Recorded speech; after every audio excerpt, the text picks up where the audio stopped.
Greetings and welcome back to sorry.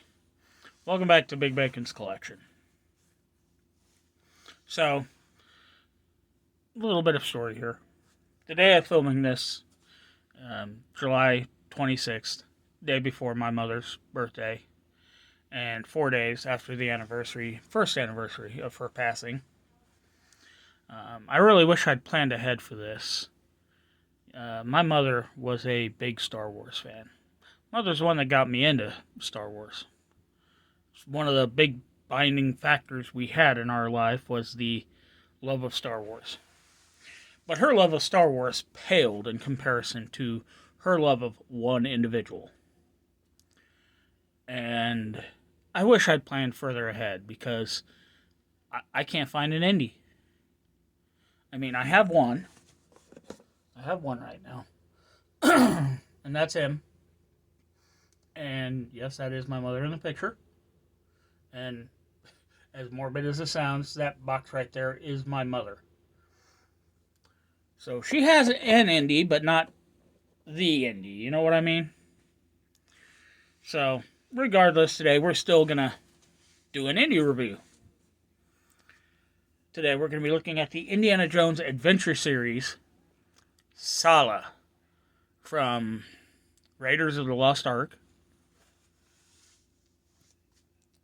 As always, we're going to look at the packaging. We're going to bust it open, break him out, check the accessories.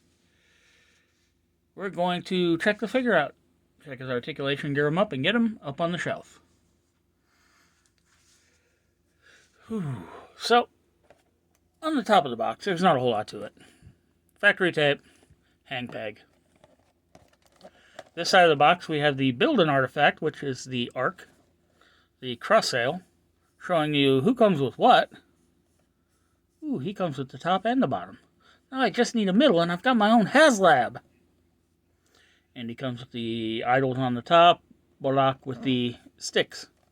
A bunch of stupid script, virtue signaling on this side, bigger virtue signal, and imagery from the Raiders of the Lost Ark. And there we have him, our very first Sliders action figure. I'm sorry. Yeah. Anyways, up here, Indiana Jones Adventure Series. Here we have an image of Gimli, and why they gave him a shovel instead of an axe, I have no clue. A really nice artist render of Sallah. Build an artifact. The name. More virtue signaling. Here's an assload more stupid script. Even more stupid script. We have that same digital render from the front of the box. You build an artifact. And then the included section. So this figure is 6.3 inches tall. Because with a coil of rope, a shovel, and the build an artifact pieces. So without further ado, let's bust him out. Bust him loose.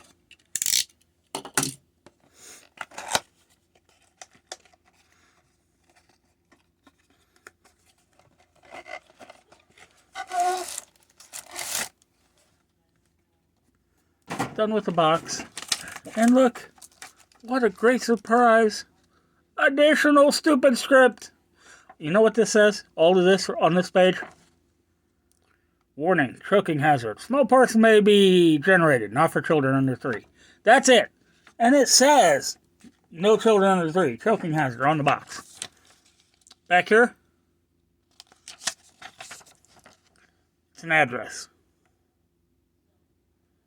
Addresses. In 30-some languages. 30-some of which I don't even speak. So, looks like that's the accessory pack. So let's flatten that out, sit it there, and open the accessory pack, shall we?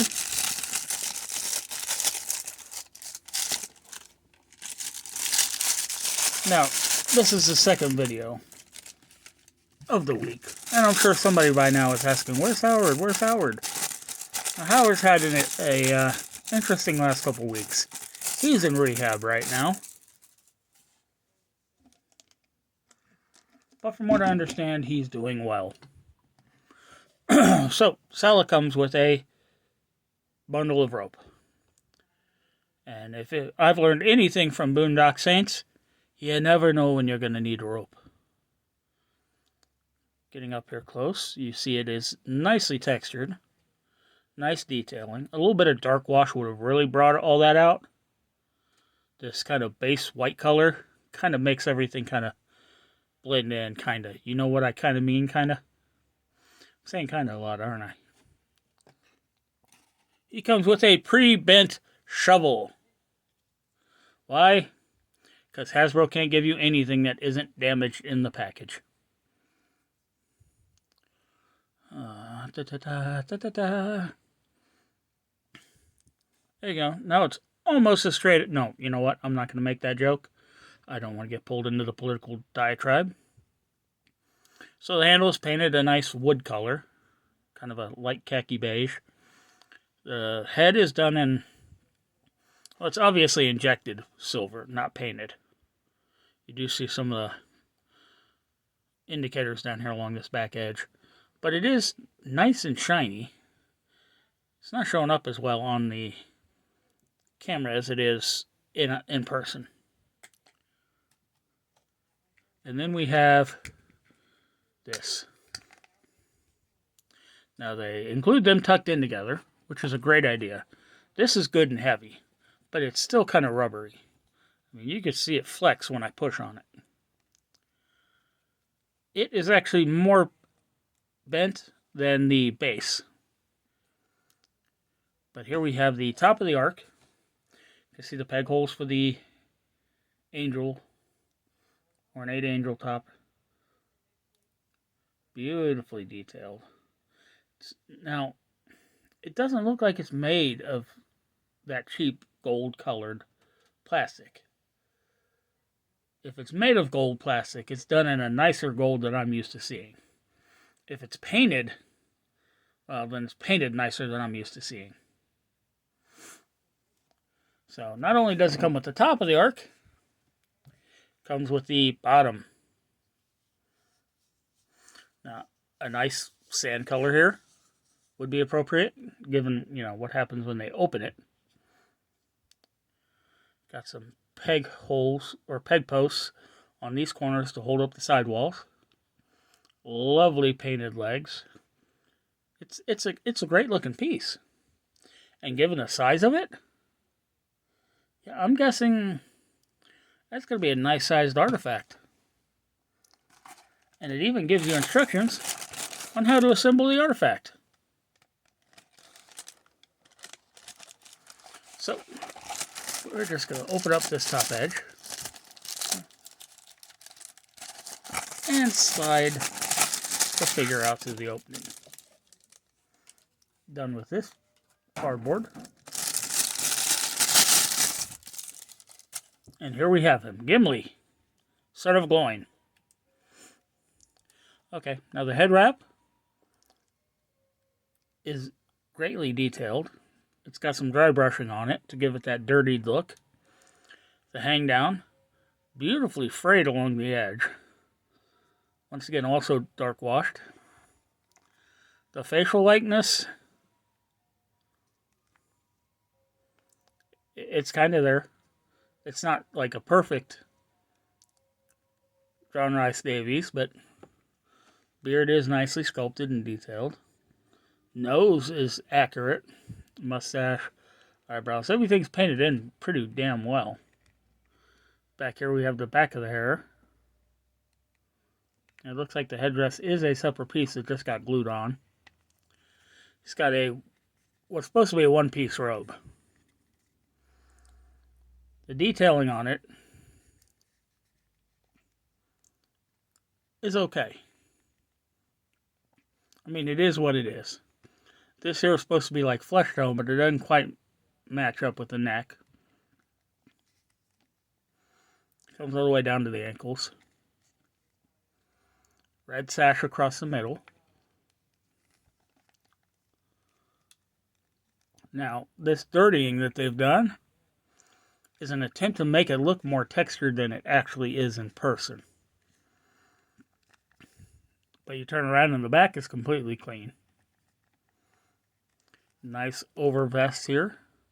These are painted in perfectly. A little bit of double lining up here, but I'll forgive it. And then along this side, they just kind of miss some of the loops. Underneath here, it's got a basic pair of pants. I'm sure I'm going to see these again somewhere else. All the way down to a pair of brown boots, which, if you change out the ankle piece, would be a nice pair of brown shoes. In fact, I'm sure these have already been used once before. So, what do you say we check some articulation, shall we? Head is on a ball joint, neck is on a ball joint, so he looks up that far. Looks down that far. Amazing tilt and rotation. And yes, because the neck is also articulated, he will walk like an Egyptian. Arm hinges up above 90, fully rotates. Single jointed elbow is deep cut, so you get just above 90. Hand rotates. Hard to tell if it's hinged. I can't see the hinge point. And if it is hinged at all, it's way up inside the sleeve. You're not really going to get any good movement out of it. I'll say ball joint at the waist, so I hasn't been back that far. Been forward this far. Got some tilt to it and rotation. Legs will kick out that far. Jean-Claude Van Sallah. Kicking forward, you're fighting this rubbery piece, but if you can get it up out the way, the leg will kick forward a bit, but the skirt itself is just going to push it down. The side cut for rotation. Single jointed knee comes to more than 90. Rotates at that knee. No kind of ankle cut, which is a waste because it would have been perfect right up in there. Foot hinges back. Excuse me, I'm talking to you. Ankle. Foot hinges back that far. Forward really well. And as always, front facing pin for rocker.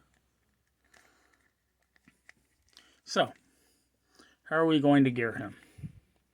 Well, this thing is too small to actually put on him. Yeah, you might be able to get away with shouldering it like that. But then the question becomes, what do you do with the arm? It just looks awkward hanging there.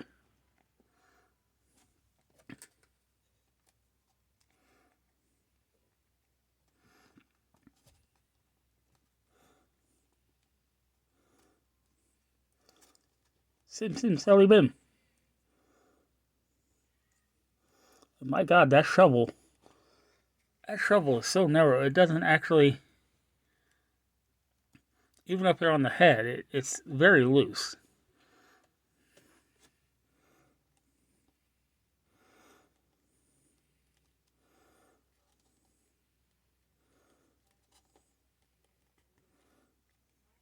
This ankle feels like it doesn't want to cooperate. Probably because it's not the one that I busted loose.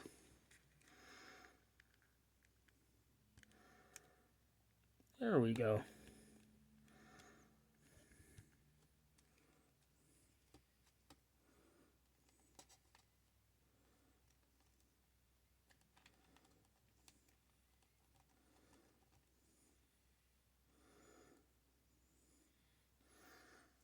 And there we have them. All geared up and ready to go. So, for the time being, until I decide where I want to do with the rest of these figures, Sallah can join my mother.